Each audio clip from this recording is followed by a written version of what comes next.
Ladies and gentlemen, the world is changing, and in fact, the world is just a little bit out of whack today. The fastest growing economy in the capitalist world happens to be a communist one. Iceland, the country with the highest standard of living, according to the UN, is now bankrupt. And of course, New Zealand was the only country not to lose a single game in last year's World Cup. On the demographic front, not everything is as it used to be either, in fact. Who used to think that Gen Ys were weird? Okay, you're all Gen Ys. Thank you for your honesty and integrity. But Gen Z, born between 1994 and 2010, amongst this generational cohort, more 2 to 5-year-olds in the Western world now know how to tie their shoelaces than know how to actually play Angry Birds on their iPhones. I should reverse that, in fact.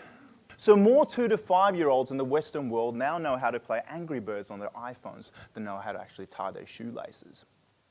In Australia, on the demographic front, not everything is as it used to be either. In fact, 45% of Australian males now moisturise. Yeah? Tool shed ownership in Australia is down 20% over the last 10 years. And today, 12.4% of all Australian males will belly dance given a perfect excuse to do so. Things are changing very rapidly. Who's very comfortable with all of this change? Who loves change? Yeah, a few of you. Fantastic. Who hates change? Yeah, there's a few. Thank you for your honesty, because of course a change in cell structure, as we've heard, means cancer. Yeah? But who liked the change in weather today? It was pretty good, wasn't it? But as Australians, perhaps we don't like change so much. In fact, only 8 out of 44 referenda have actually passed in the affirmative, which is pretty interesting. And that's what we're kind of here to talk about, this fact that change doesn't really care whether you like it or not. In fact, it happens without our permission, doesn't it, Ian? Change happens around us constantly. I mean, we can reminisce about the good old days when a blackberry was just a fruit, right? Things were just a bit simpler back then. The good old days when we didn't have to actually add an emoticon when we expressed our emotions, Caitlin. Right? Things were just a little bit simpler, a little bit calmer back then. Today we're here to talk a little bit about data, but also about story and how you can create change in other people around you. And I reckon to really create change in a social engagement and driving social change around the world, and this is going to be unpopular potentially, we need to start thinking more like corporates. We need to bring data and story together to truly bring about results. These guys know how to do it really well. Now, we've heralded Steve Jobs as a real genius at Apple. But I reckon this guy has as much to do with it as Steve Jobs did. And kudos and respect to Steve Jobs, who I had a professional man crush on. I think he was a genius. But it was as much, if not more, the left brain analytics of Tim Cook, who re-engineered their supply chain, who brought data into Apple to really look at how they could create a lean organization that was as responsible for bringing it to the largest market capitalized company in the world as it had to do with Steve Jobs' lone genius. I was recently at Cupertino at Apple, and one of the things that really struck me at the time when talking to one of the financial services guys there was that he said that Apple makes $2,800 every second, Anders. That's pretty impressive. Yeah? That's 2 iPads, an iPhone, and an iMac sold every second of every day. This is the reason their Fifth Avenue concept store is open 24/7, 365, by the way. And I think we all need to take on some of that thinking as we start thinking more globally but acting locally. That's easy to say if you're Swedish as well. In fact, we all, I think, as social change agents and agent provocateurs actually need to start taking some advice from that great Australian thought leader, Shane Warne. Because Shane gets that for him to truly engage internationally, for him to truly form profitable relationships, he needs to think global, but still act like a bogan. And I think we all need to bring some of that stuff together. In fact, I get inspired by the city of Shanghai, a city that has the same amount of people as the entire continent of Australia. And I think as Australians, sometimes we get constrained by island thinking. I was doing a lot of consulting around the intergenerational report, the 2050 report last year, and it scared me how small we were thinking. By the year 2050, Australia is likely to move from 22 million people to 35 million people. That's 40 years away. Shanghai, one city, same population as Australia, 22 million to 45 million by the year 2020. Do you think that's going to require a little bit of data ingenuity, a little bit of infrastructure, some sustainable roofs, some urban farming, some innovation? You bet. And I think in this world where everything is very, very quickly digitizing, where we're living in an entirely new world, we need to start thinking differently and upgrade the way we think about change and also how we get buy-in. Because we have these kind of volumes of data, waves of data crushing down on us all of the time. And I think as any good social agent, we need to start thinking about the data to actually communicate better with corporates who we are reliant on at the moment for some real change. We need to engage with the waves of data to actually communicate and get buy-in into the changes that we're going to bring around the world. We can use tools like the STEEP kind of trend spotting analysis, for example, to tune into socio-cultural, technological, economic, environmental and political trends to better communicate where the future of social engagement is actually going to sit. And I think if we sort of reminisce about the good old days, we can think about Hamlet, my Scandinavian forebear. He lived in kind of easier times. What was his big philosophical challenge in life? Where are all the English students? Like, did someone do English at school? Okay, I'm so happy I competed with you guys in the HSC. Okay, all right. It was to be or not to be. It was pretty black and white, wasn't it? Yeah? But I think we're living in difficult times now. They are just a little bit more complex, a little bit more grey. And I think we're living in that intersection where kind of data and story is coming together. The kind of financial analysis of Tim Cook, but also the creative genius of Steve Jobs. And I think we need to look left and also right to see how we're going to proceed. In fact, all of the answers to your problems lie inside your brains. Because your brains are divided into a left and also a right hemisphere.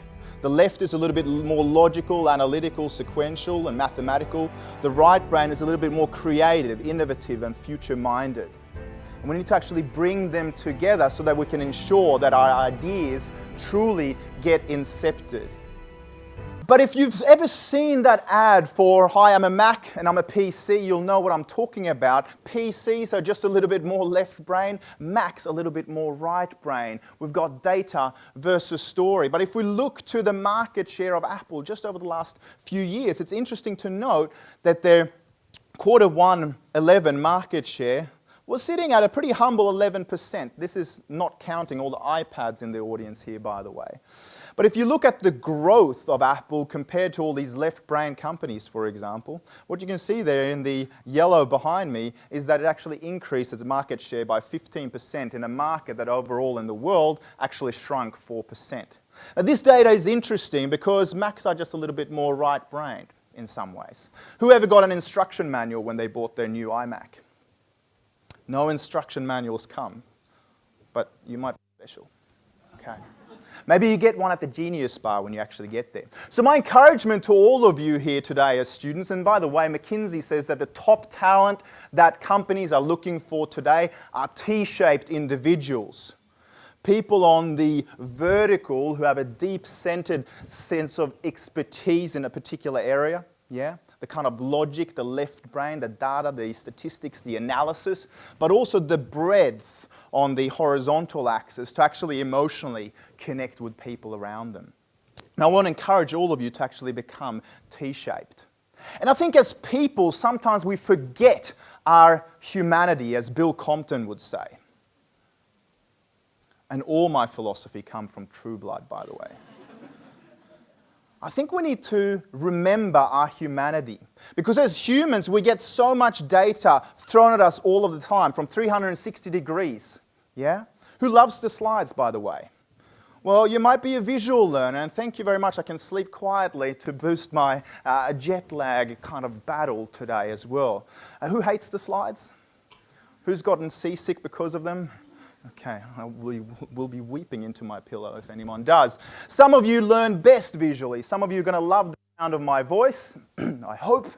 And some of you like the conversations in the kind of spaces in between all the talks, thinking that the speakers are just the fluffers who kind of engage you socially beyond here today. But we have so much data, and sometimes as human beings, we suck at using it. Or so I'm told by all my ex-girlfriends. Yeah? We are thrown data all of the time, and we just don't know how to use it.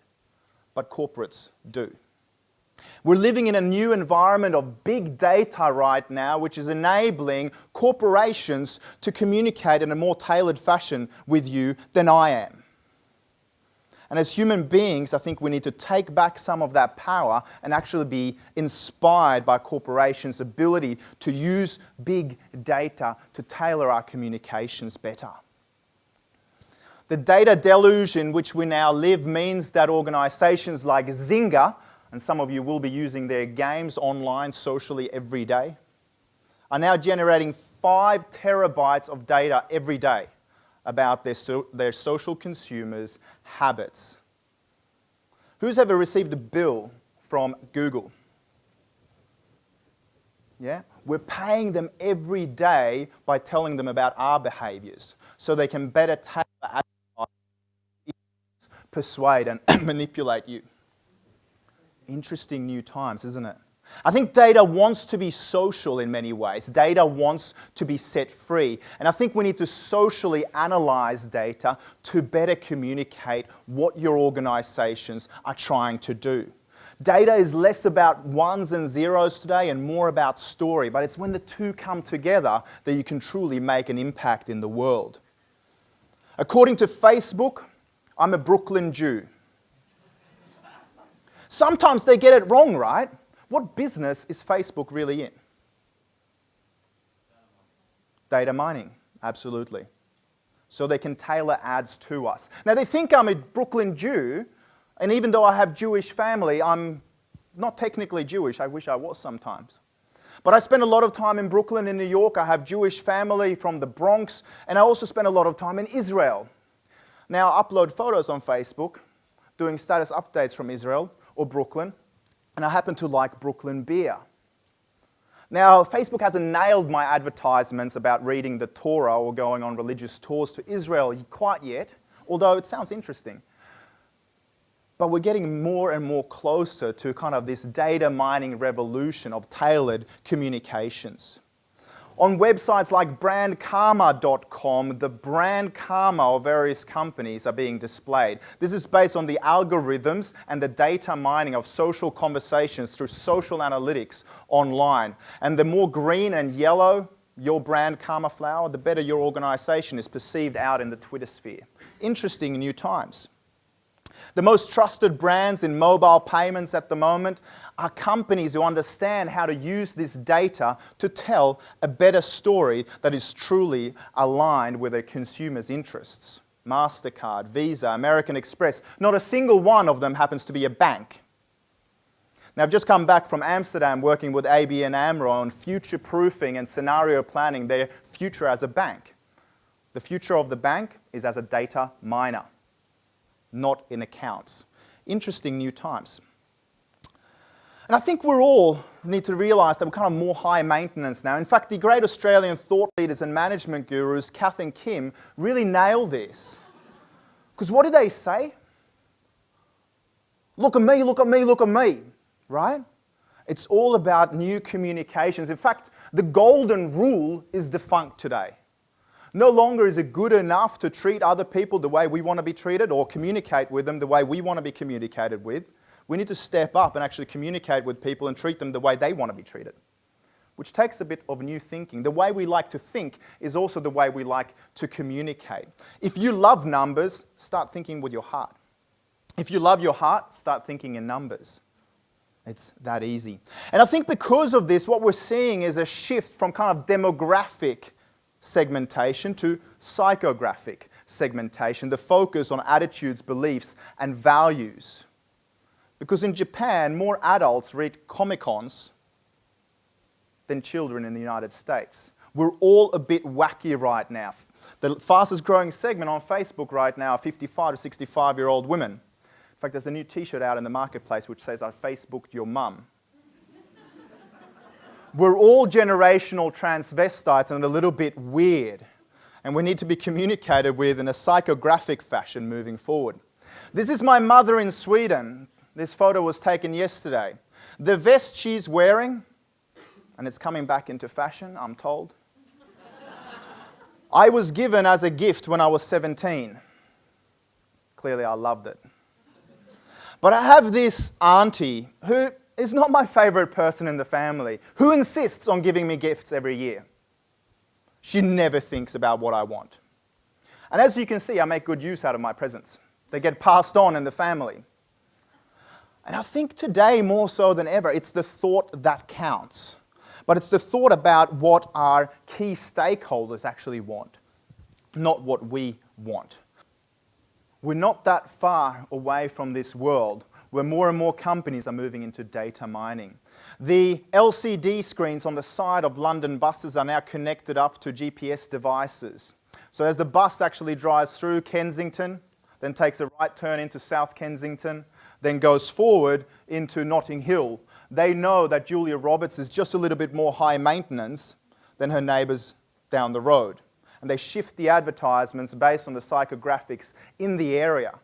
And my question to all of you today is that when are we as people going to be better at communicating with people? Or are corporates going to do it? Thank you.